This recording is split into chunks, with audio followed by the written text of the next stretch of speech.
Olá, seja muito bem-vinda, muito bem-vindo a mais um episódio do Videocast Sem Contraindicação, o Videocast da Unimed João Pessoa. Aqui, toda semana, a gente compartilha conteúdo sobre saúde, qualidade de vida, medicina e sempre nós recebemos aqui 2 médicos para trazer esses conteúdos, essas informações aqui para a gente, né? Eles que são, assim, tão importantes, profissionais essenciais para a nossa sociedade. Por isso o episódio de hoje é bem especial, porque no dia 18 de outubro é comemorado o Dia do Médico e nesse programa a gente vai conversar com os nossos convidados sobre o futuro da medicina. A ideia é justamente fazer uma espécie de, vamos dizer assim, reflexão. Uma reflexão sobre as perspectivas e também sobre os desafios, né, do setor, do ensino, da pesquisa médica como um todo. E aí também a nossa missão hoje é, através dos nossos convidados, enxergar a medicina que conhecemos. Vamos saber sobre tudo isso. Eu sou Linda Carvalho e a partir de agora a gente conversa sobre esse assunto com os nossos convidados de hoje, né? Eles que são pesquisadores, professores, estudiosos da medicina. A gente recebe hoje aqui no nosso videocast o oftalmologista Dr. Ricardo Azevedo. Seja bem-vindo. Muito obrigado, Linda. É um prazer estar aqui com você, com 2 nomes brilhantes, um do jornalismo e outro colega, professor Eduardo. E também o ginecologista e obstetra, Dr. Eduardo Fonseca. Seja bem-vindo também, doutor. Obrigado, Linda. Prazer enorme estar aqui dividindo esse palco contigo para os telespectadores da Unimed nesse podcast. E o prazer é nosso. Muito obrigada por vocês terem aceito o nosso convite, não é? E seja bem-vindo. Agora, antes da gente começar aqui a nossa conversa, eu quero fazer um convite para você que está nos assistindo aí, você que ainda não segue o nosso canal no YouTube, o canal da Unimed João Pessoa no YouTube. Lá a gente compartilha toda semana muitos conteúdos para que você possa ter mais conhecimento sobre saúde, sobre qualidade de vida, sobre a medicina em geral. Então, se você ainda não curtiu aí a nossa página, por favor, curta lá, né? Ative aí as notificações para que você possa receber. E até porque, gente, quanto mais pessoas curtirem e engajarem aqui com a nossa página no YouTube, mais, né, a plataforma vai entregar o nosso conteúdo, ou seja, mais pessoas vão ter acesso a todas essas informações, essas dicas e orientações, tá bom? Lembrando que também estamos no Spotify, estamos no Instagram, @Unimed João Pessoa, e tem o nosso portal, onde você tem o link do nosso YouTube, onde você pode fazer perguntas, pode sugerir temas para os próximos episódios, enfim, interagir aqui com a gente, conversar, sempre bom ter a sua participação, tá bom? Mas vamos trazer aqui o nosso conteúdo, vamos começar a nossa conversa hoje, porque é o seguinte, no calendário religioso, e aí vai uma curiosidade, viu? No calendário religioso, o dia 18 de outubro é dia de São Lucas, o santo católico padroeiro da medicina e que, segundo relatos contidos na Bíblia, também exerceu a função de médico. Sabia disso? Pois é, agora você está sabendo. Por isso que essa data foi escolhida aí para ser celebrada o dia, né, do médico, celebrada essa profissão. E antes da gente entrar no episódio, eu gostaria que os nossos convidados, né, eles contassem um pouquinho da história de vocês. Por exemplo, quando se formaram, né, há quanto tempo exercem a medicina, atuam, como era na sala de aula, a área, a especialidade, né, como é a atuação de vocês, enfim, um breve currículo, vamos dizer assim. Pode ser? Pode ser. Vamos lá. Sem contraindicação. Sem contraindicação. Perfeito. Eu sou Eduardo Fonseca. Como disse, é um prazer enorme estar dividindo essa bancada com o Ricardo, com você. Eu fui formado pela Universidade Federal da Paraíba em 1988. Entrei no primeiro período de 88. São 30 anos de formado. 30 anos. Pegamos uma fase na faculdade e isso é interessante, eu acho que é uma coisa que a gente vai discutir a posteriori, é sobre o ensino médico. E a gente às vezes tem uma crítica do ensino médico atual, mas eu particularmente vi de uma época muito dura do ensino médico. Eu peguei aquele período de redemocratização do país, ali começado com Tancredo Neves, 84, 85, e ainda na universidade a gente vivia o sistema de fases. Eu não sei se Ricardo pegou isso. Os 2 primeiros anos a gente tinha o curso básico, anatomia, bioquímica, fisiologia, parasitologia, mas a partir do segundo ano a gente dividia o nosso curso em fases que duravam em torno de 45 dias úteis, onde a gente pagava a cada 45 dias 2 matérias. Então, assim, foi uma época muito dura. Em contrapartida, não existia muita regulação, então a gente se colocava muito no campo de prática. Então não era incomum você acabar medicina já operando, então a gente tinha uma formação prática muito grande. Mas aí, terminando o curso, em 1992, a gente mudou para São Paulo, fizemos um internato no Hospital dos Servidores Públicos Estadual, fizemos residência em São Paulo, depois fizemos mestrado, doutorado, passamos um tempo fora do país, moramos um período na Inglaterra, onde a gente desenvolveu mais dentro da obstetrícia, a medicina fetal. Retornamos para São Paulo, onde ficamos mais cerca de 5 anos na Universidade de São Paulo e resolvemos voltar para João Pessoa. Então esse é um breve histórico mostrando que os tempos iniciais não foram fáceis, mas mesmo quando os tempos nos parecem difíceis, a gente sabe como construir, ou a gente tem que aprender a construir o nosso caminho. Então eu digo para os jovens médicos que estão se formando, ou esses médicos que estão espalhados pelas várias universidades da cidade de João Pessoa, do estado da Paraíba e do Brasil, que às vezes eles colocam a situação como uma situação é difícil, mas se nós olharmos para o retrovisor da história, lá atrás foi mais difícil. E eles estão vivendo tempos bons. Tempo da internet, tempo da inteligência artificial, tempo mais aberto para discussão, aonde o professor é muito mais um mestre do que um impositor da matéria. Então eu acho que a gente teve um avanço nesse aspecto e eu acho isso interessante para os dias atuais. Muito bem, doutor Ricardo. Eu sou Ricardo Azevedo, eu compartilho muito com o que o Eduardo falou aqui, né? Eu sou um pouco mais jovem, mas nem tanto assim. Eu entrei na faculdade em 1990, concluí meu curso de medicina em 95, então quase chegando aos 30 anos de formado, né? Mas realmente Eduardo tocou num ponto-chave. E eu me considero parte de uma geração que foi definida por problemas e por obstáculos, né? E muitos desses problemas e obstáculos foram usados por nós, a maioria de nós, como uma força para fazer você ir adiante, você buscar mais conhecimentos, né? Eu concluí meu curso em 95, e a partir daí fui também para São Paulo fazer residência. Depois da residência já comecei o doutorado pela Universidade de São Paulo. Daí parti para os Estados Unidos, onde continuei minha especialização na Universidade da Califórnia. Defendi tese, continuei ainda mais, fui um passo além no pós-doutorado para a Universidade de Johns Hopkins, onde passei aproximadamente 3 anos e meio. E nesse momento iniciei um outro mestrado na área de investigação clínica. Aí já foi uma outra veia, algo que eu descobri nesse período, né, de superar diversidades do sistema, superar diversidades da medicina, superar limitações da medicina, né? Nós médicos temos nossas limitações. Muitas vezes nós nos frustramos em não ter acesso a um tratamento porque o tratamento não existe, né?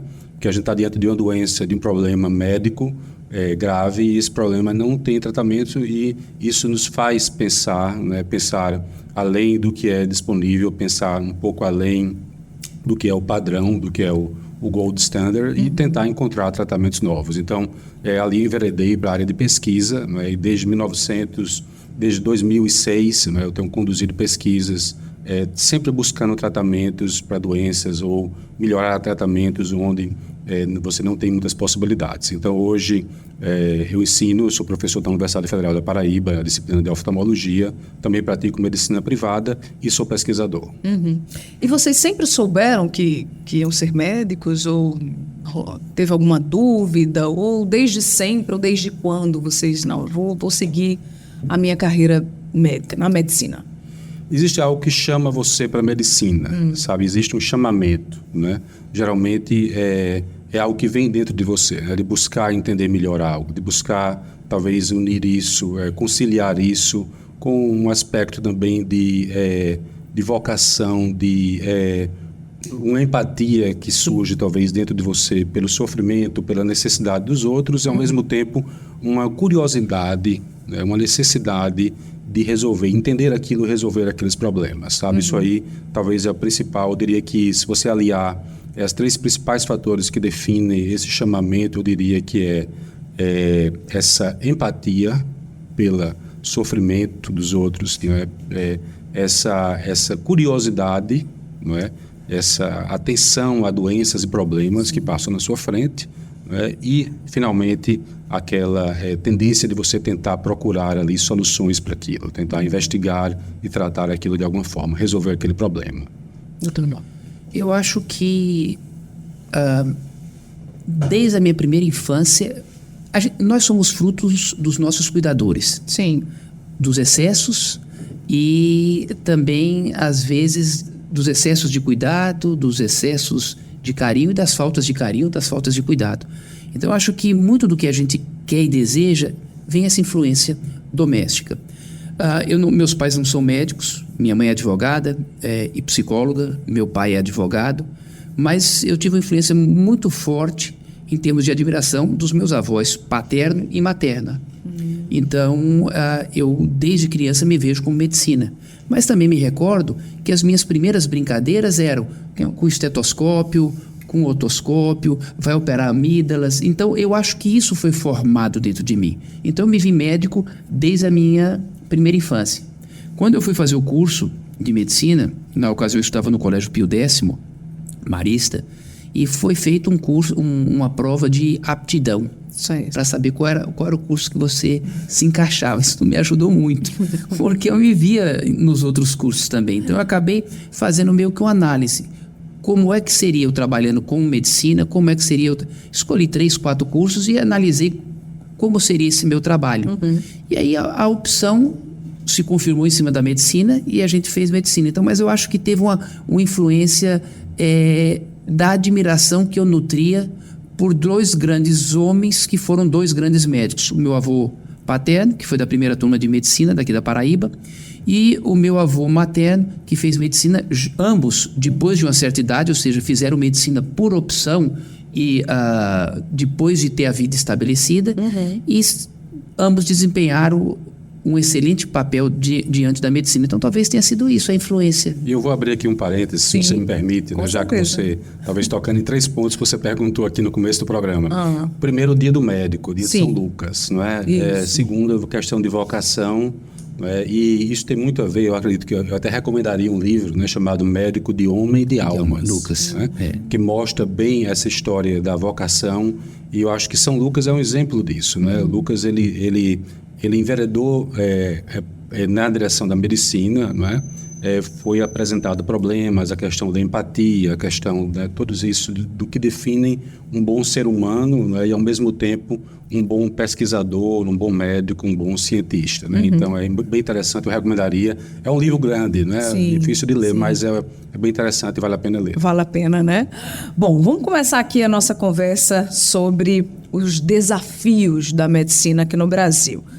Doutor Ricardo, a medicina tem um peso relevante na produção científica mundial, responde a aproximadamente 24% do total de publicações. E esse é o mesmo percentual aqui no Brasil, segundo o Instituto de Pesquisa Econômica Aplicada, o IPEA.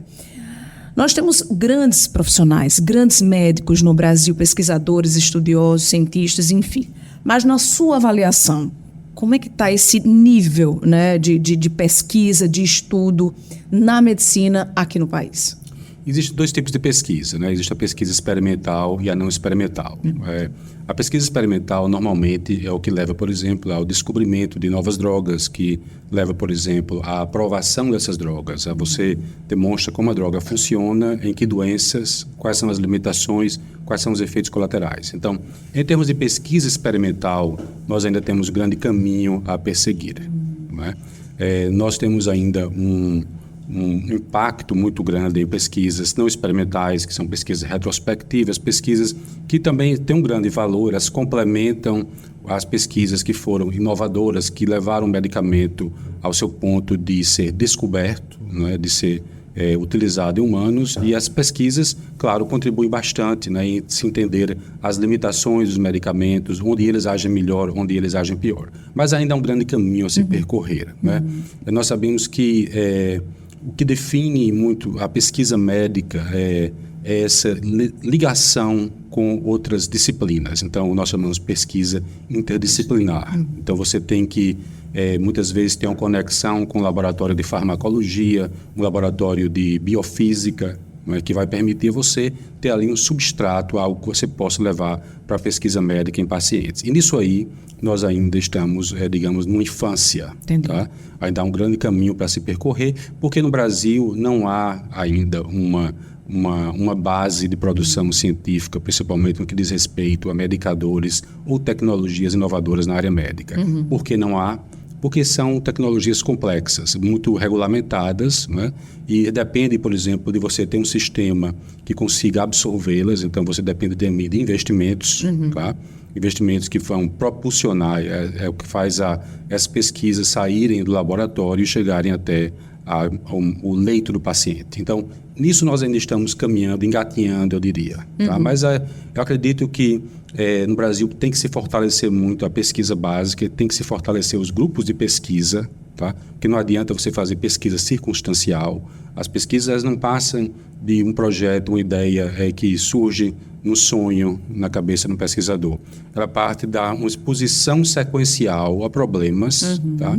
E, eventualmente, alguma das soluções que podem ser propostas, hipoteticamente, para resolver esses problemas, pode ser uma solução que vai se transformar em algo do ponto de vista prático, médico, clínico, que vai beneficiar a vida das pessoas. Mas existe um grande trajeto nisso aí. Então, a pesquisa tem que passar por isso, tem que se fortalecer grupos de pesquisa, tem que se fortalecer laboratórios, tem que se fortalecer a inserção de pessoas que são talentosas no ambiente acadêmico, né? E promover o financiamento dessas pesquisas de forma adequada. Né? Você vê, só para dar um exemplo para você. Sim. Aqui no Brasil, você consegue o financiamento, mas o financiamento tem uma série de limitações. Nos Estados Unidos, por exemplo, você recebe financiamento para cobrir bolsas, recebe financiamento para cobrir reagentes, para cobrir material de pesquisa, mas, por exemplo, e o laboratório? Né? Como é que você vai construir o seu laboratório? Como é que você vai criar uma estrutura de pesquisa dentro do seu hospital, né? Dentro de um hospital universitário, né? Se você ter como manter essa estrutura? Né? Como é que você vai estruturar, por exemplo, um departamento de pesquisa que vai atender a normas de boas práticas de pesquisa clínica? Então, tudo isso tem um custo. Né? Lá nos Estados Unidos, você faz, por exemplo, manda um projeto para o Instituto Nacional de Saúde e você tem um custo de pesquisa direto, você recebe os recursos que são utilizados diretamente na pesquisa, mas você também tem um custo indireto, que é aquele custo que vai para manter a sua infraestrutura de pesquisa. Então, isso nós estamos muito longe de, talvez essa seria uma queixa, não é? Unânime entre os pesquisadores aqui no Brasil, essa falta de apoio para se criar uma infraestrutura de pesquisa, algo que se mantenha ao longo do tempo, né, e que crie mais pesquisadores. Sim. E que insira mais pesquisadores nessa área, principalmente pesquisa médica, mas talvez isso se aplique a todo tipo de pesquisa científica. Doutor Eduardo, qual o seu ponto de vista, né, com essa questão? E vou além, e mais, né? Existe igualdade nas instituições públicas e nas instituições privadas? Veja, eu não sei se o Ricardo concorda comigo, mas eu acho que o nosso Brasil é o Brasil das desigualdades. Eu tive uma experiência forte dentro do Reino Unido e eu vejo que o Reino Unido ele pensa em pesquisa. E as instituições, quer hospital-escola, quer hospital não escola, eles estão focados para a pesquisa.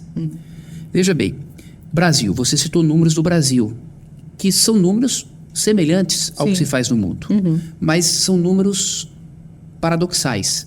USP, ano passado, foi colocada por uma pesquisa feita pela Universidade de Leeds como a 12ª universidade que mais produz pesquisa no mundo. É verdade que ela caiu, ela era a 9ª, passou para a 12ª, e a segunda no Brasil é a Unicamp, que se encontra no lugar 138, e depois vem a Unesp. Então você pega uma ou duas universidades que dominam a pesquisa no Brasil, por N fatores. Talvez por uma FAPESP forte, que consiga mais dinheiro para a pesquisa. Por outro lado, você tem hoje uma gama de universidades no país que tem muito mais um DNA de ensino do que de pesquisa. E aí a gente vai ter dois modelos, um modelo de ensino e um modelo de pesquisa. E aí, dentro dessa divisão de 2 modelos, você tem o privado e o público.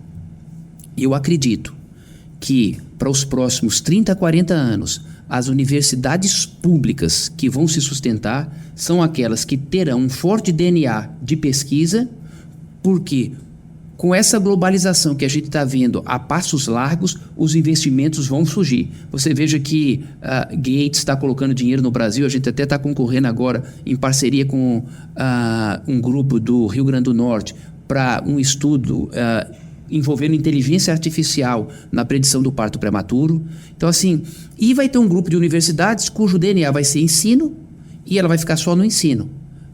E vai ter fomento para isso porque os próprios alunos vão pagar por isso. Então, assim, eu acho que o nosso caminho dentro da pesquisa no Brasil está um caminho um pouco tenebroso, porque a gente vai precisar, nesse caminho, criar um negócio que a gente não tem no Brasil na pesquisa, chama infraestrutura. E aí eu acredito que talvez o Brasil se coloque numa pesquisa clínica, numa pesquisa de mundo real, desenvolvendo bons bancos de dados. E aí eu vejo na força da Unimed na construção desses grandes bancos de dados, onde eu posso fazer uma pesquisa constante, tendo banco de dados muito bem elaborado e armazenado para que eu possa testar as nossas hipóteses. Então eu acredito que talvez a pesquisa no Brasil tenha que andar com grandes instituições, criando uma estrutura de pesquisa interna para que a sua pesquisa favoreça o seu caminhar e que a sua pesquisa possa favorecer a sociedade. Eu acho que a gente viu isso no Covid, né? Vimos, sim, vimos. Você viu o valor que isso tem para a sociedade, né? A Covid nos pegou de surpresa, né? E expôs uma série de problemas, mas também identificou ali nichos onde devem ser investidos, né? Recursos, né?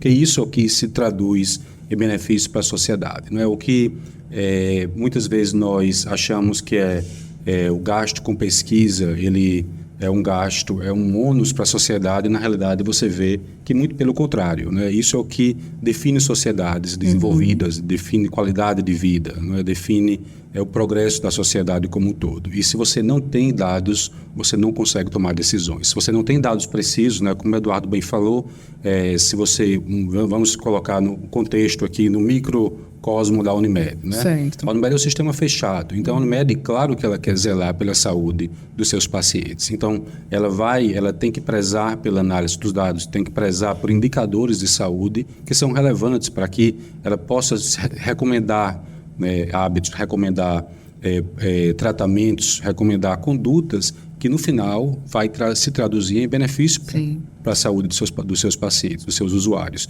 E a mesma coisa se também aplica ao sistema de saúde público, né? Isso aqui é uma falha imensa no Brasil. Você não tem um sistema que consiga captar as necessidades da nossa população de maneira precisa e, pior ainda, você não tem um sistema que consiga traduzir o que você está gastando em resultados. Tá? Então, hoje em dia existe um abismo entre os investimentos em saúde pública e o que está ali se coletando na outra ponta de resultados. Isso é terrível, né? Porque você não consegue. Você está fazendo uma política de saúde pública atirando no escuro. Né? Então, isso se reflete em decisões médicas, se reflete inclusive em precificação médica, né? Porque você muitas vezes precifica procedimentos, consultas médicas, né? Você vê que estados já estão corrigindo essas diferenças em termos de remuneração, né? Muitas vezes baseado nisso daí. E você, para precificar algo, você precisaria entender os resultados que você está tirando daquilo. E nós não temos isso no Brasil, né? O Reino Unido, como o Eduardo bem falou, é notório por fazer o que a gente chama pesquisa de efetividade, né? Custo-efetividade. Então, você precifica uma política, uma conduta, um tratamento baseado no benefício que ele traz para a sociedade, no benefício que ele traz para a pessoa em termos de qualidade de vida, de anos de vida, né? Agora, se você for fazer isso no Brasil, eu acho que é melhor você não me perguntar, né, o que é que aconteceria, porque muita coisa iria desmoronar aqui, né? As pessoas aqui no Brasil, elas perdem muitos anos de vida por causas inaceitáveis, né? Violência, por exemplo, acidentes, né? Mas aí é um mundo à parte, né? Então nós temos que nos concentrar no mundo médico. E no mundo médico isso é muito importante. Olinda, só para você ver que interessante, eu queria enfatizar isso, e Ricardo bem colocou, Quando a gente fala em pesquisa médica, a gente fatia essa pesquisa em pesquisa experimental, pesquisa clínica, pesquisa em mundo real, pesquisa de custo-efetividade. Mas a pesquisa ela é fundamental, não só da porta para fora, ou seja, para o meu cliente, mas ela é importante da porta para dentro quando eu me autoavalio naquilo que eu estou fazendo. Então, eu queria lançar, porque eu não gosto desse termo, eu sou pesquisador, eu sou cientista. Não, eu acho que é um termo muito forte, mas eu queria estimular que desde a universidade, e que a gente pode desenvolver isso nos nossos consultórios, criando bons bancos de dados, onde eu posso reavaliar os meus procedimentos, onde eu posso reavaliar as minhas condutas. Só para você ver como é interessante, no Reino Unido, o médico, certo? No plano de manutenção do seu certificado, ele precisa publicar artigos, 1 a 2 artigos por ano. E nessa publicação, ele está estudando, ele está revendo dados e ele está melhorando a sua habilidade médica em relação ao seu cliente. Sim. Então, você veja que há como se fazer pesquisa mesmo no consultório. Eu preciso criar banco de dados, eu preciso ter essa visão. Eu acho que isso é importante. Doutor Ricardo, de todas as pesquisas que o senhor já participou, enfim, qual que o senhor julga, ou lembra, ou fala que seria a mais importante? Olha, eu já participei de pesquisas muito importantes, né? Algumas eu tive um papel de colaborador, né? Outras eu participei como investigador principal, mas uma mais recente foi uma pesquisa pequena em uma doença rara, né? Que é o retinoblastoma, né? A raríssima doença. Inclusive agora ficou muito notório, né? Foi muito publicizado o problema. Sim. Por causa da filha de uma apresentadora de televisão que teve essa doença, né? Então, nós fizemos uma pesquisa, um estudo pequeno, né? 15 pacientes, imunoterapia nova, nós chamamos isso de estudo fase 1. Inclusive, foi um estudo financiado pela Agência de Saúde americana, a agência que regula o sistema de saúde americano, que é o FDA, né? Seria o equivalente à nossa Anvisa aqui. Uma divisão que eles têm de promover pesquisa que busque tratar e curar, melhorar o diagnóstico de doenças raras, né? Você vê a preocupação do sistema de saúde também com doenças raras. E essa pesquisa a gente conseguiu salvar, né, curar aproximadamente 90% dos olhos para os quais já não havia mais tratamento para se utilizar para recuperar ou salvar esses olhos. Então, são estudos pequenos, né? Hoje em dia é algo que está sendo muito, né, promovido, são estudos em doenças raras, porque eles são seres humanos, são pacientes, né? Muitas vezes são doenças que elas são desprovidas de interesse comercial. Então, grandes laboratórios, eles podem não ter interesse em desenvolver um medicamento para aquela doença, porque são doenças raras, então não vai ter ali um mercado de consumo que justifica os investimentos. Então, essas doenças realmente dependem de um estímulo, né, um incentivo de fomento público, né? E, por exemplo, nesse caso, foi uma pesquisa que a gente ofereceu, né? A gente praticamente ofereceu quase que uma cura, né, em 90% dos casos, para pacientes para os quais não havia mais uma solução para o problema. Então, uma pesquisa pequena, relativamente baixo custo, mas de resultados muito bons. Né? Então, eu considero essa talvez minha principal pesquisa, inclusive porque foi em um produto, em um tratamento que foi desenvolvido por mim no laboratório. Ah, que legal. Né, mais especial ainda por esse motivo. Né? Com certeza, doutor Eduardo. A mais importante que o senhor... A mais importante? Já participou. Eu me sinto envaidecido por uma pesquisa que a gente liderou, que começou em 1998, e ela concluiu com a publicação em 2007 num grande jornal internacional chamado New England Journal of Medicine. Talvez seja eu acho que é o jornal de maior impacto. E essa pesquisa ela começou na USP, na Universidade de São Paulo. Foi motivo da minha tese de doutorado, quando a gente começou a estudar o papel da progesterona na prevenção do parto prematuro.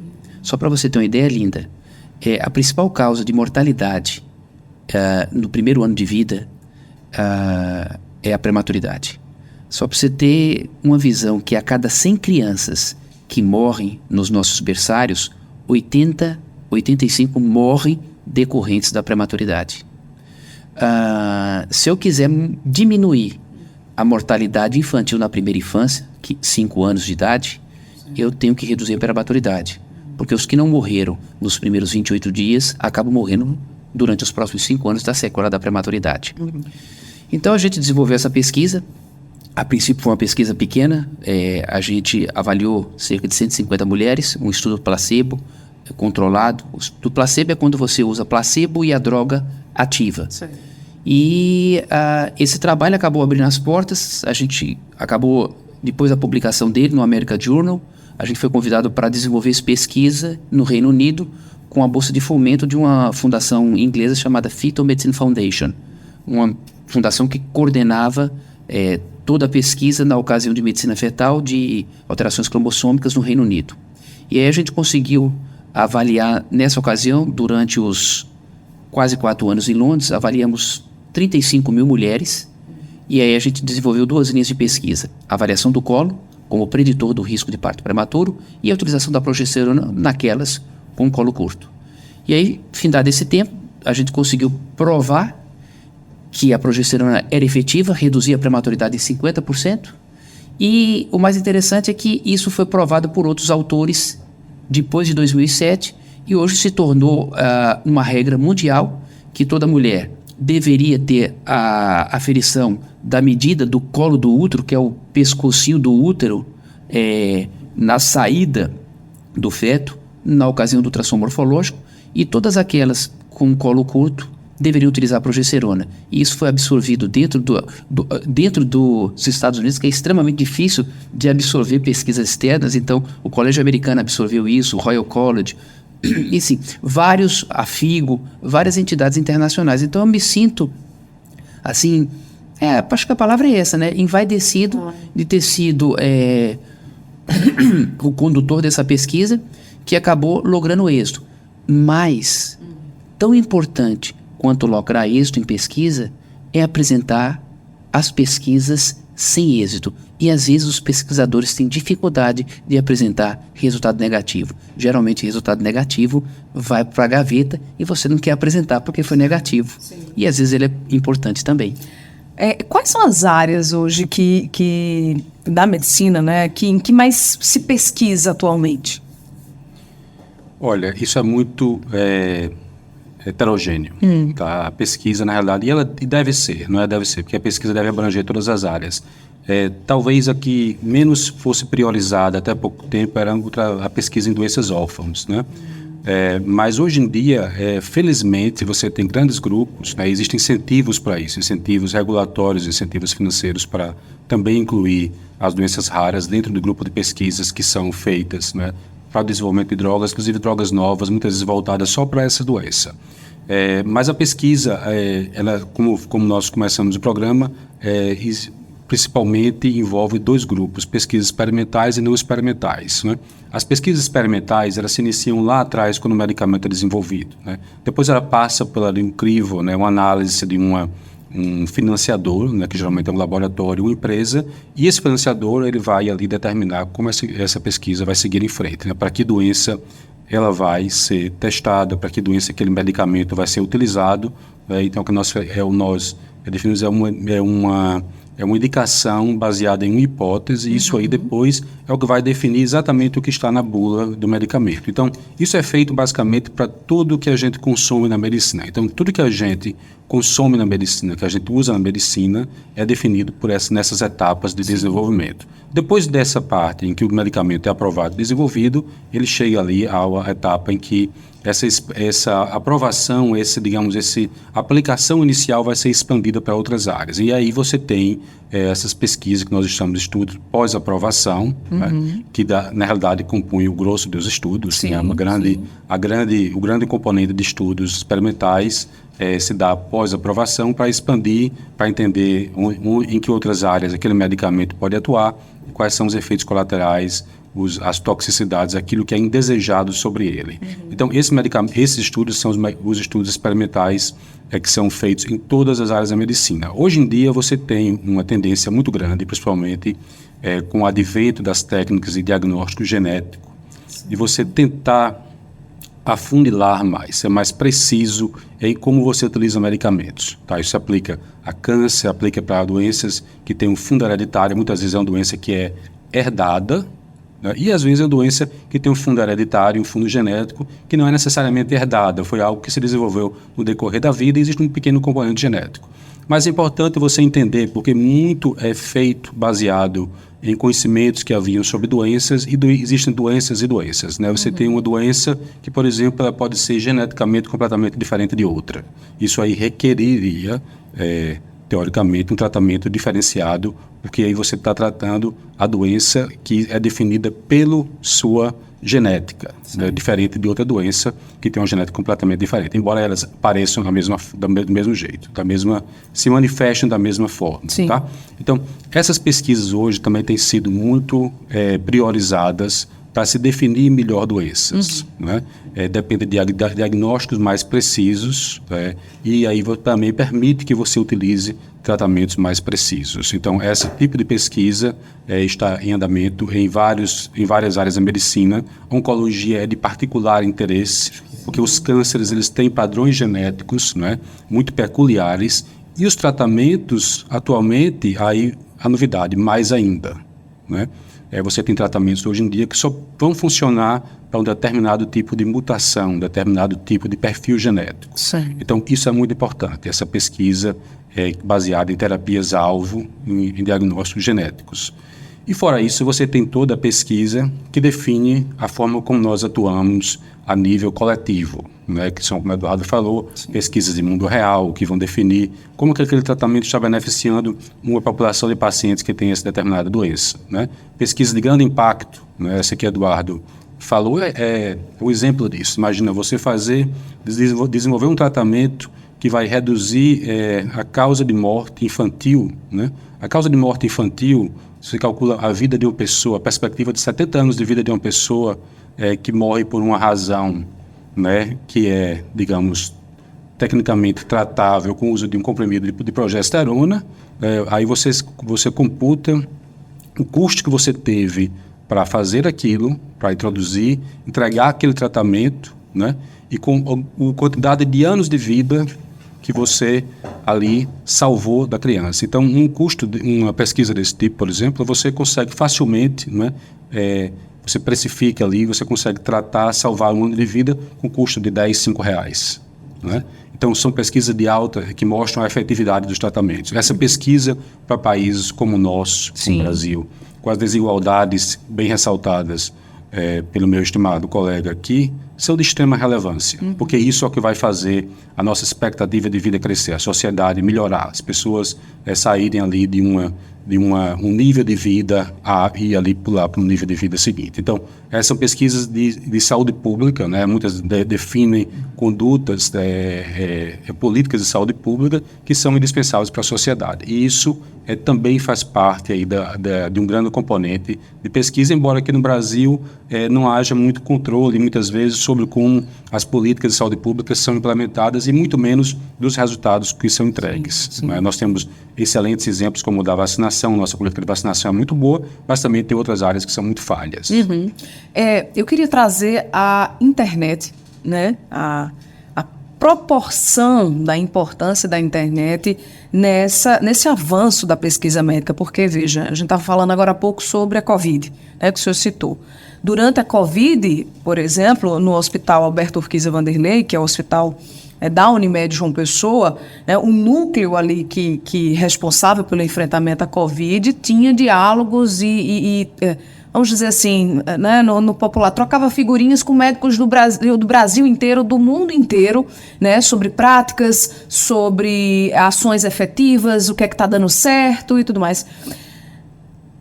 Talvez sem a internet, eu fico me perguntando como é que teria sido esse enfrentamento bem mais difícil se essa interação não tivesse acontecido.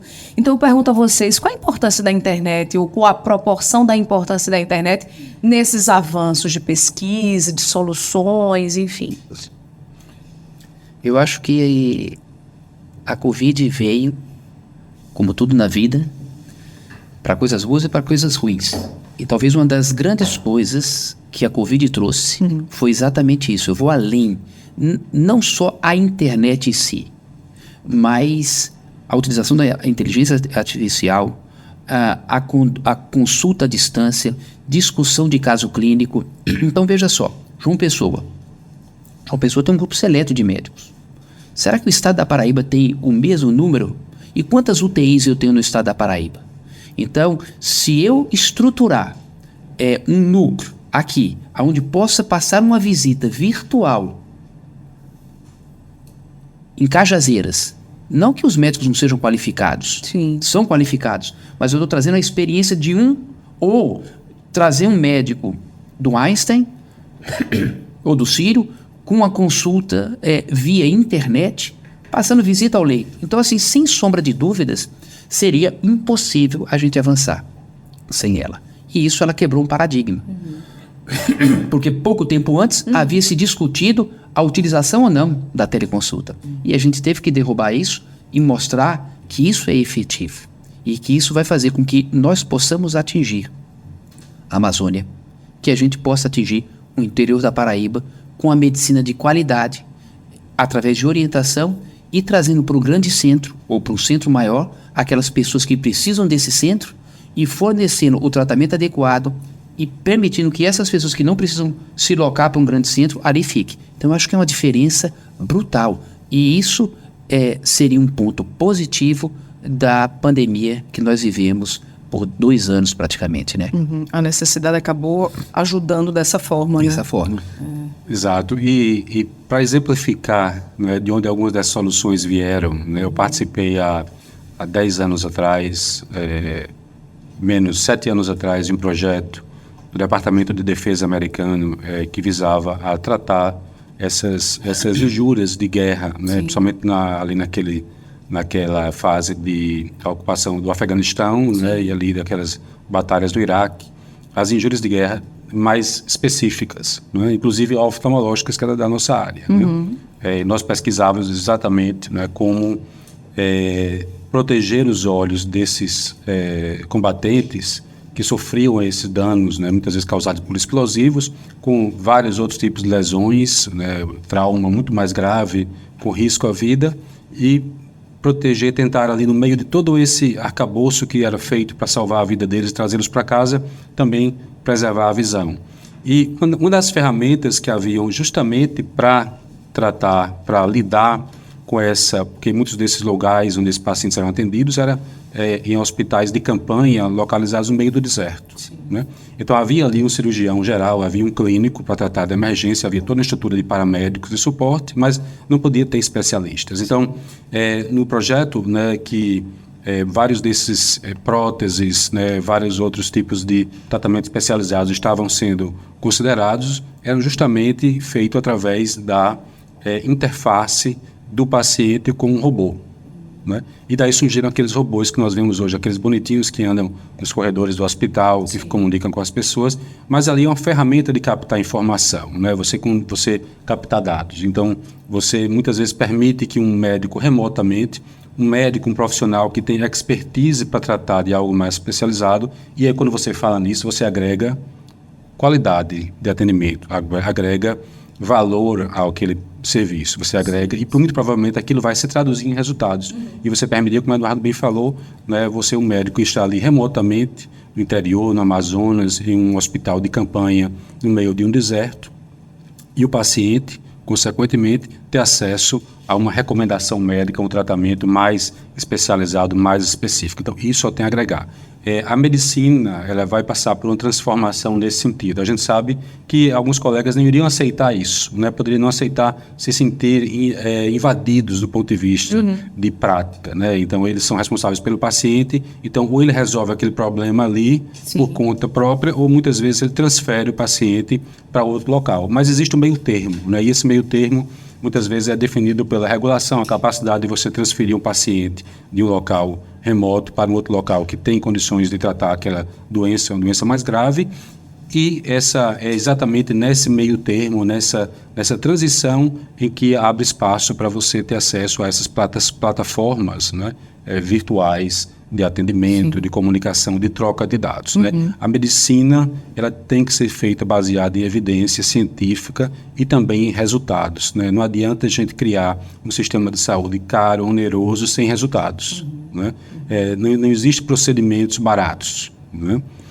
A medicina ela tem que ser calculada baseado no que ela traz de benefícios para não só aquele pequeno indivíduo que foi tratado, mas para toda aquela população que foi tratada. Né? Você não pode precificar um procedimento baseado no tratamento de um paciente, mas no que você gerou de benefícios para aquele universo maior de pacientes que foi, né, parte daquele tratamento. Então, por exemplo, já se tentou no passado, né, você fazer transplantes cardíacos, né, e você cria, existem exemplos, casos sobre isso, né, estudos de casos que um sistema de saúde tenta criar uma unidade para fazer transplante cardíaco. Né? Então, por quê? Para tentar minimizar o custo daquilo. Né? Só que, muitas vezes, você não tem vocação para aquilo, não tem infraestrutura para aquilo, não tem expertise para aquilo, embora aquele custo vá ser barato para você, mas você faz ali 20 transplantes cardíacos e nenhum paciente sobrevive. Né? Então, quando você vai calcular o custo de um procedimento de transplante cardíaco, né, que teoricamente custou metade do valor do que custaria em um hospital especializado, um hospital com infraestrutura. Né? Naquele cenário em que um ou quase nenhum paciente sobreviveu, é um custo extraordinário, porque se torna o transplante cardíaco mais caro da história. Né? Então, a medicina ela tem que ser feita, principalmente a medicina especializada, por quem entende dela, por quem tem expertise, porque tem capacidade de tomar decisões. Ainda é assim e vai continuar assim por muito tempo. Ainda falando sobre avanços, ou melhor, futuro da medicina, aí eu entro na questão das escolas de medicina, né? Porque a gente observa, e a gente tem dados aqui, nos últimos 20 anos, o número de cursos de medicina, o aumento do número é bem considerável, né? De acordo com o Ministério da Saúde, por exemplo, o número de vagas, só para a gente ter uma ideia e uma noção, saltou de 20.522 em 2013 para 37.346 em 2019, ou seja, nesse intervalo de 2013 a 2019, o aumento foi de aproximadamente 17 mil vagas. Isso é bom, em certa medida, porque facilita o acesso ao curso. Mas aí eu pergunto a vocês, dá para manter a qualidade do ensino mesmo com o aumento desses números? Deveria dar. Deveria.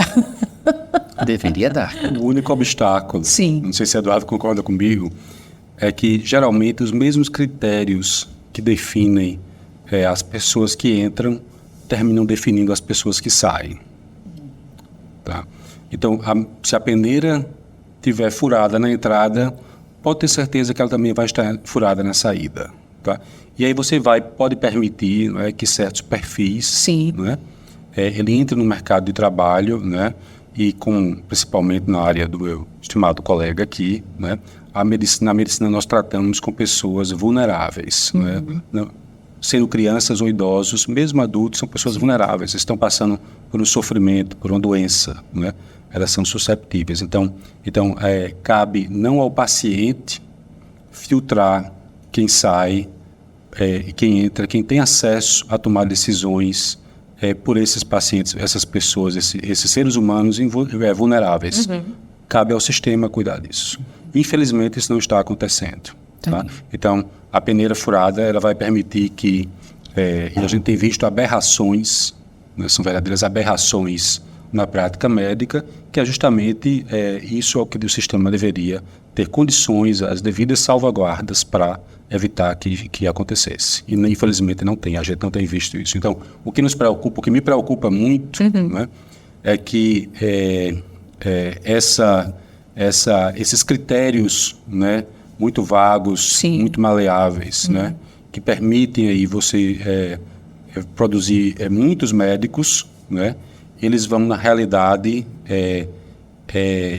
que de certa forma, né, isso pode levar a uma degradação da prática médica, né, e geralmente a degradação do ensino médico antecede a degradação da prática da profissão, né, no caso a profissão médica, né, isso vai levar a um problema social grave, né, um problema de saúde pública grave. Falando nisso, eu ia até comentar aqui, a gente tem uma projeção que em 2035 o Brasil vai ter mais de 1 milhão de médicos, um dado aí, um levantamento que foi feito pela Associação Médica Brasileira e também pela Universidade de São Paulo. E aí, tem mercado para absorver tantos profissionais assim? É difícil você calcular em termos de mercado, né, o que vai. O mercado se adapta, né, assim como os profissionais vão se adaptar. Existe uma nova realidade hoje, é que existe uma desvalorização, por exemplo, da hora de trabalho médico. Sabe? E essa desvalorização segue uma regra simples de demanda e oferta. Né? A oferta da mão de obra médica está crescendo vertiginosamente, né? A demanda não está crescendo tanto. O Brasil, embora esteja envelhecendo, né, a população esteja envelhecendo, mas a taxa de crescimento populacional reduziu bastante. Certo. Então, nós vamos passar por um período de adaptação. Né? Esse período de adaptação é o que vai, talvez, definir, né, o quanto de a procura, por exemplo, por cursos de medicina. Né?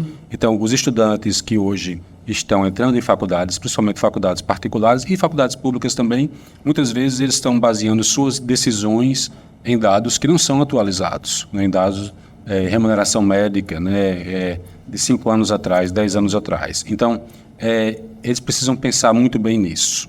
Né, precisam pensar muito bem nisso, fazer o cálculo na ponta do lápis, né, para ver se realmente existe uma demanda, né, por essa mão de obra, né, e que a mão de obra que tem que ser trabalhado. Um curso de medicina hoje é um investimento muito alto, né, principalmente a faculdade particular. Sim. Então, o mercado vai se adaptar, né, tanto o mercado de ensino quanto o mercado de trabalho.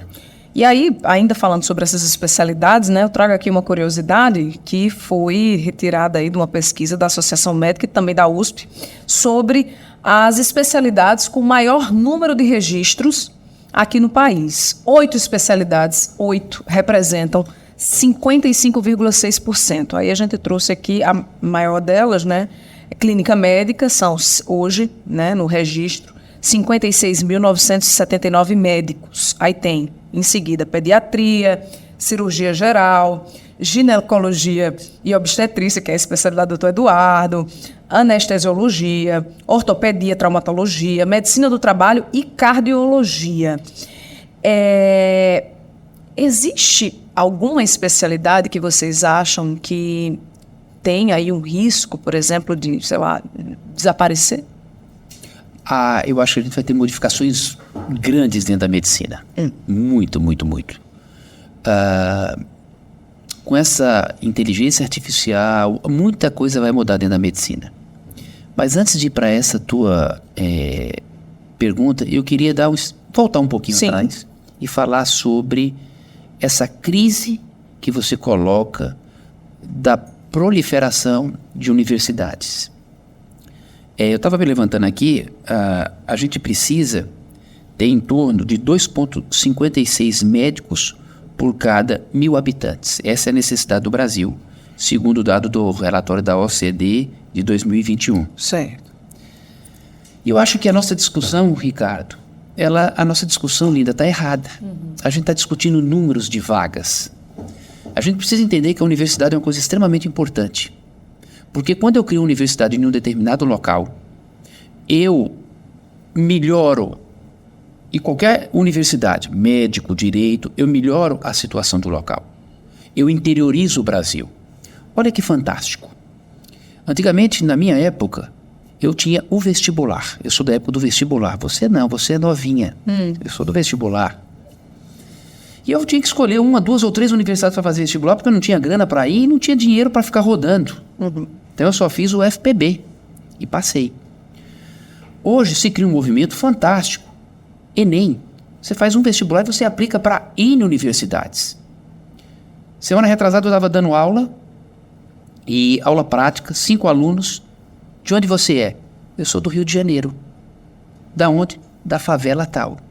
Eu sou 3 da Paraíba, um do Rio de Janeiro, outro do Rio Grande do Norte. Você faz com que o Brasil esteja junto. O Brasil se tornou uma república de cima para baixo. O americano se fez uma república. Então, eu sou de São Paulo, você é do Rio. Não, nós somos brasileiros. E a melhor maneira de integrar o Brasil é dessa maneira. E quando eu jogo essa universidade para o interior, eu estou levando o sujeito para o interior, e esse sujeito, a maioria ou a metade, vai ficar no interior. Então eu acho que a nossa discussão tem que passar por isso, por qualidade. Eu acho que a gente pode até discutir número, mas antes de pensar no número, a gente tem que discutir a qualidade. E é aí onde a gente está falhando. A gente não tem escolhido e batido na tecla da necessidade da qualidade.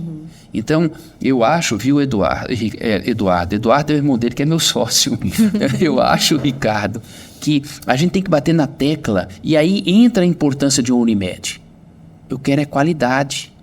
Eu quero ver a qualidade. Como é que eu quero ver a qualidade? Eu quero ver, para entrar aqui como cooperado, eu quero ver o teu currículo, eu quero ver a tua publicação, eu quero ver os cursos que você fez, porque eu vou levando essa qualidade até a bancada da universidade. Então, eu insisto, a discussão não é número de cadeiras de médicos, nem número de cadeiras de advogado, nem número de cadeiras de engenheiro as universidades têm. Eu quero ver a qualidade. Sim. Porque quando eu penso em serviço de saúde, quando eu avalio a qualidade de um setor privado, não é o mesmo sujeito que avalia o privado é o sujeito que avalia o público. Se ele utilizar a mesma régua no público, o que é que vai acontecer com o público?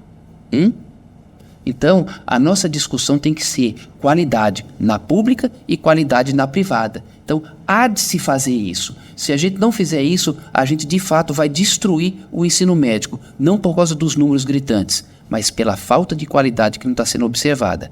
Tá? Então, eu acho que esse é o nosso papel de gritar a necessidade de ter qualidade no ensino, quer de medicina, quer de direito, quer de psicologia, e eu acho que a gente está olhando para números. E quando a gente olha para números, a nossa luta ela é enfraquecida, porque a nossa luta passa a ser, na cabeça dos outros, por reserva de mercado. E a luta não é sobre reserva de mercado, a luta é sobre a qualidade. Qual é o médico que eu quero ser atendido quando eu estiver nos meus 70 anos? Qual é a qualidade de médico? E essa discussão precisa começar agora. Não número, qualidade. Quer falar alguma coisa, doutor Ricardo? Eu concordo plenamente com o que nós falamos aqui. Sim. Isso precisa ser aferido, né? A qualidade, os resultados, desfechos precisam ser aferidos. Nós vimos as disparidades, você tocou na Covid, que havia, por exemplo, em termos de resultados de sobrevivência, né? Então, fatalidade, né, em pacientes que entravam em UTIs aqui. Sim. Por exemplo, enquanto a Unimed conseguiu atingir níveis compatíveis com o do Reino Unido, né, você teve hospitais públicos aqui que tinham letalidade próximo de 80%. Exato. Né? Então, existe uma disparidade muito grande. Né? E para a gente corrigir essa disparidade, e aí entra a pesquisa, você tem que aferir. Né? Se você não aferir, você não consegue. Agora, do ponto de vista de saúde pública, o que é que pode ser feito? Né? É difícil, porque o indivíduo que está numa cidade X é atendido por um médico, né? É bem preparado, um que consegue entregar serviços, né, organizados, né? Ele não vai ter a opção de procurar o serviço em outra cidade. Né? Então, isso aí é algo que o sistema público, né, os legisladores têm que atuar, os órgãos públicos que monitoram isso têm que atuar para criar ali um sistema de monitorar, né, os resultados de saúde desses serviços públicos. Né? Então, os públicos realmente terminam sendo os mais expostos. Mas eu concordo plenamente com o Eduardo. O que vai definir a medicina, um médico, né, se talvez definir a qualidade da saúde que você vai ter, você quer viver como o quê? Você quer viver como uma pessoa com critérios, padrões de saúde ocidental ou com padrões de saúde compatíveis, por exemplo, com o deserto da africano. Né? Vai ser exatamente sistemas como Unimed, sistemas que você pode ali participar, ter acesso àquele sistema de saúde, né? Obviamente que isso tem um custo, né? Sim. E ali você vai definir o tipo de medicina, inclusive a sua expectativa de vida, né? E qualidade de vida baseado naquilo. Mas, obviamente, que isso não seria justo para a sociedade, né? Que todas as pessoas tivessem que, por exemplo, entrar no sistema de saúde como a Unimed para poder ter uma expectativa de vida mais alta, ou ter uma qualidade de vida, ou se manter funcional por mais tempo, né? Então, essas distorções têm que ser corrigidas de alguma forma. E interessante que você levanta os números de especialidade, Sim. clínica médica, porque são várias, mas no Reino Unido eles controlam não só a entrada, mas o local de entrada. Então vamos supor, eu estou no sul de Londres, com carência de ginecologistas e obstetras. Sim. Então a minha residência, eu abro 3 ou 4 vagas no sul, no Kings, e lá no norte eu tenho menos vagas. Então eles conseguem, através de estudos, que isso também é ciência, saber como é que ele vai conduzir a necessidade da especialidade, aonde eu necessito da especialidade. Então isso é interessante, eu acho que a gente precisa desenvolver isso aqui. Então o caminho passa por ter escolas de qualidades, depois ter residências de qualidade e, por fim, ter um controle das especialidades que eu preciso, aonde eu preciso, e o controle de vagas nesse movimento natural por setores. Eu vou adicionar mais um aqui, Sim. a educação médica continuada. Sim. Né? Isso aí é chave. Né? Isso aí você não consegue evitar isso. Sim. É verdade. Para você ter um sistema de saúde homogêneo, um sistema de saúde menos desigual, você tem que passar por um sistema de educação contínua após a faculdade. Bom, chegamos aqui no momento do nosso quadro Mente Ativa, que é quando a gente conhece um pouco mais dos nossos convidados. E aí, eu vou começar pelo Dr. Ricardo, porque é o seguinte, tem uma frase que se tornou muito conhecida aí na internet, né, que diz: trabalhe com o que você ama e nunca mais vai precisar trabalhar na vida. E quando a gente perguntou a ele: Dr. Ricardo, é um hobby, algo que o senhor gosta de fazer para além da medicina? Ele disse: olha, eu gosto mesmo de pesquisar, fazer pesquisa, enfim, estar sempre antenado aí com a carreira acadêmica, enfim. É por aí, além do trabalho, para além do trabalho, nos momentos, assim, vamos dizer, mais descontraídos, ou no momento vago, hora vaga, se é que tem, o senhor gosta de estar sempre pesquisando e estudando também sobre medicina. Olha, é um prazer, né, para mim, eu considero quase um hobby estudar e pesquisar. Né? Se você perguntar se sempre foi assim, não necessariamente, mas a gente atinge uma fase da vida em que você quer responder perguntas, quer ter soluções, ou não existe. Isso passa por estudo, e estudo é algo gratificante para mim. Mas se você perguntar pelo meu hobby, eu vou dizer que quem define meu hobby aqui são minhas 3 filhas. Né? Eu tenho uma de 9 anos, uma de 7 e uma de 1 ano. Né? Então você faz uma média essas três idades aí, e aí você vai ter o meu hobby, né? E geralmente, nas minhas horas vagas, eu me vejo com elas fazendo alguma atividade com elas, alguma brincadeira. Geralmente é o quê? Uma praia, Uma praia, passear, sabe? Então a gente curte muito isso, né? Esporte também, né? Eu tento introduzir o conceito de esporte. Esporte foi muito bom na minha vida, né? Eu joguei vôlei por muito tempo, e isso aí, esse despertar de competitividade, né? De você também ali ter regras, né? E você aprender a trabalhar a sua mente sobre aquilo. É muito importante. Eu tento introduzir isso na minha casa com minhas filhas e desenvolver os talentos delas, né? Na música, isso é muito importante. Como pai, eu tento estimular isso. Tá? E depois eu vou de carona e me aproveito também de algumas dessas atividades nos horários vagos.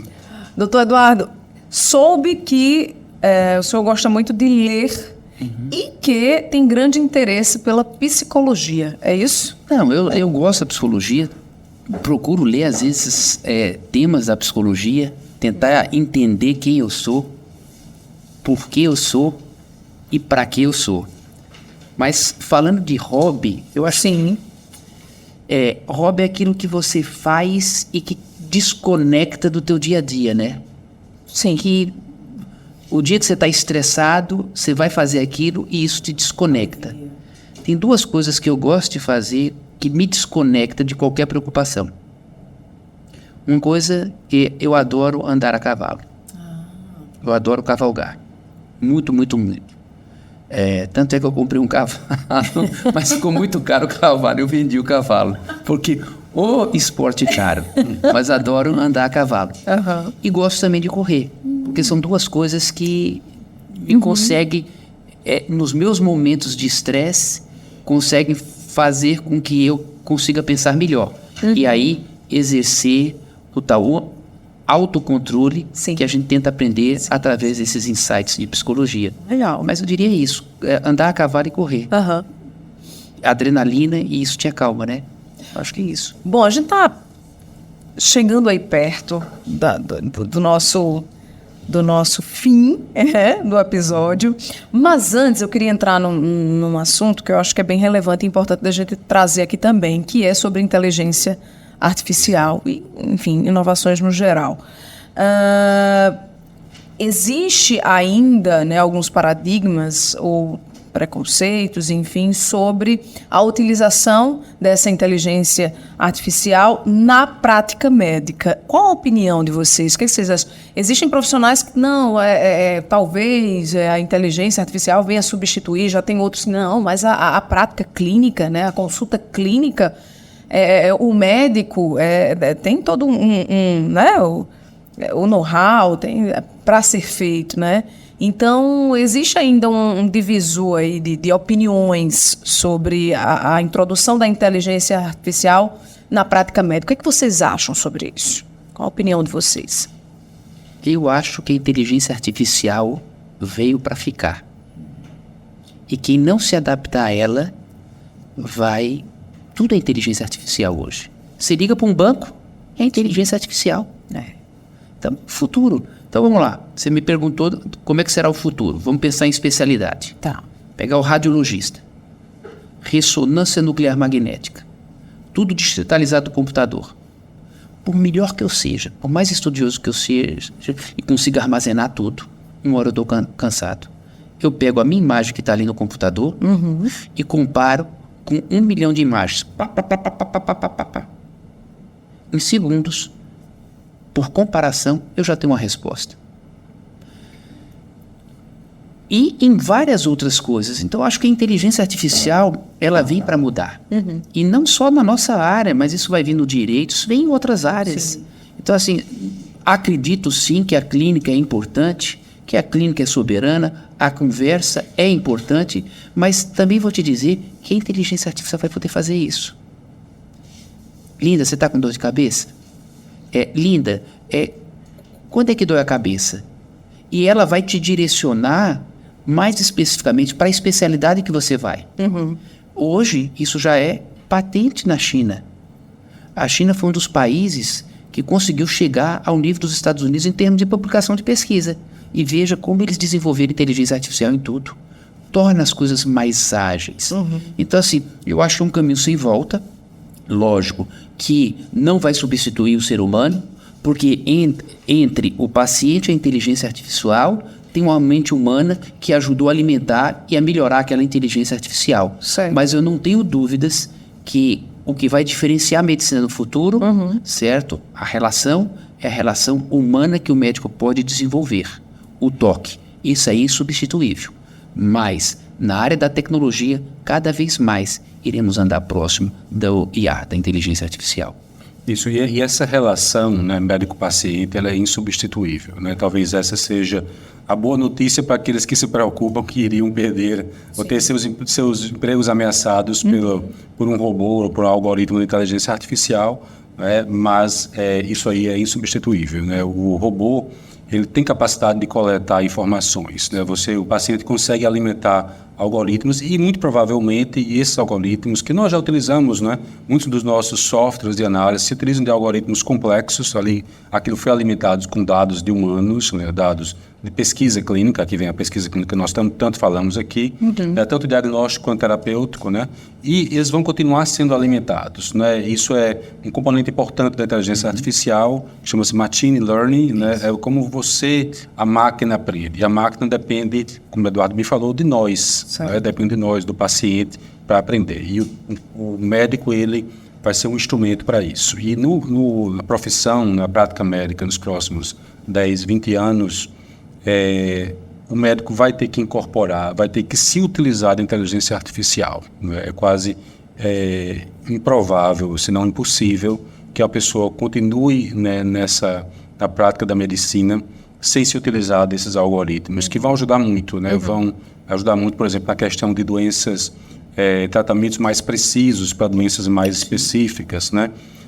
Nós estamos com um projeto de tentar incorporar a inteligência artificial, por exemplo, à decisão em saúde pública, né? Porque a decisão em saúde pública é muito complexo, né? Como é que você vai analisar uma efetividade de um procedimento feito em uma cidade ou em outra, né? Se aquilo não está sendo aferido. Aí vem outra questão, por exemplo, né? A inteligência artificial depende muito de alimentação com dados, né? Ora, para alimentar com dados, nós precisaríamos, teoricamente, por exemplo, de prontuário eletrônico universal no sistema de saúde pública. Né? Isso aí a gente até já discutiu antes, né? Vários governos discutem isso, mas não existe. Então, aí tem suas limitações técnicas de como a inteligência artificial vai entrar nas nossas vidas. Mas, na realidade, ela já existe, né? Já existe, não talvez da forma completa como deveria, né? E, eventualmente, ela vai ser utilizada para guiar também não só o médico, né, o paciente. O paciente, é importante que o paciente esteja bem informado. Né? O paciente, ele tem que tomar decisões também junto com médicos. Nós não tomamos decisões para pacientes, nós conversamos, nós guiamos os pacientes em suas decisões. E a inteligência artificial tanto ajudará o médico quanto o paciente nisso, né? E eu também espero que a inteligência artificial, eu acho que aí é o minha grande, talvez o impacto esperado, seja utilizado por tomadores de decisões a nível de saúde coletiva, saúde pública, né? Eu acho que a inteligência artificial talvez aí preencha aí um gap grande que existe entre esses tomadores de decisão para definir, inclusive, como é que você vai gastar seus recursos, como é que você vai entregar, como é que você vai organizar seu sistema de saúde. Então, para isso, eu acredito que vai ser muito importante, vai ter um impacto nível de saúde pública ainda maior. Mas nós temos que fazer nosso papel, temos que cumprir com o nosso papel de alimentar o sistema. Sem alimentar o sistema com dados, nós não temos como... O computador ele não consegue adivinhar os dados, não consegue captar os dados, né, telepaticamente. Então, não existe tecnologia para isso. Então, nós precisamos de um sistema interconectado, né, em que dados são alimentados no sistema e você tenha por trás plataformas de análise que permitam você identificar onde estão os problemas, inclusive, e para isso que serve a inteligência artificial, eles identificarem padrões, né, que tanto são padrões positivos quanto padrões negativos, por exemplo, de prática médica, de desfechos, né, de resultados. Entendi. Bom, eu queria agradecer a participação de vocês aqui hoje. Foi uma conversa muito boa, muito obrigada. E já fica aqui o convite para próximos episódios, tá certo? Foi um prazer estar aqui com você, com a sua audiência especial, né? O Grupo Unimed tem investido muito em educação e tem também aí evidenciado uma veia muito forte para a pesquisa. Eu acho que nos próximos meses nós ouviremos mais sobre pesquisa no sistema de saúde, implementar protocolos de resultados, né, de efetividade, estudos de mundo real, tá? E nós fazemos parte disso, temos muito orgulho, né? Estamos sempre contribuindo. É sempre importante a gente ter muita autocrítica, né? Acho que o exercício do crescimento, a melhora, né? A evolução, né? É muito ligada ao exercício da autocrítica, né? E nós temos esse papel, tanto eu quanto o Eduardo, nós participamos de grupos de discussão dentro da Unimed para implementar realmente melhorias na qualidade do atendimento, na qualidade da medicina que é prestada para os seus usuários. É um prazer estar aqui contribuindo para os seus espectadores entenderem melhor sobre isso. Obrigada, doutor Eduardo, também. Obrigado, Linda. É muito bom sentar numa bancada e discutir medicina pura, né? Aquilo que você está acostumado a fazer. Hoje aqui foi uma discussão mais subjetiva, filosófica, que não necessariamente o que a gente colocou aqui é verdade absoluta. É o que a gente pensa e provavelmente a gente vai errar muito. Mas eu agradeço a maneira assim, leve que você conduz e você torna esse bate-papo muito mais fácil e muito mais leve. Obrigada. Porque é difícil você dissertar, você discutir, dialogar sobre aquilo que é o campo do subjetivo. Não é uma doença, não é um parto, não é um prematuro, não é uma pré-eclâmpsia, mas é algo que você pensa que não necessariamente será efetivo ou se concretizará. São ideias. Sim. E você fez essas ideias se tornarem mais fácil. Obrigada. Muito obrigado. Obrigada pela participação de vocês. Obrigada a você pela sua companhia. Lembrando que, vou dar os recadinhos finais, né? Você está sempre aqui acompanhando os nossos episódios. Toda semana tem episódio novo aqui do nosso videocast, toda quinta-feira ao meio-dia. E aí no portal da Unimed, né?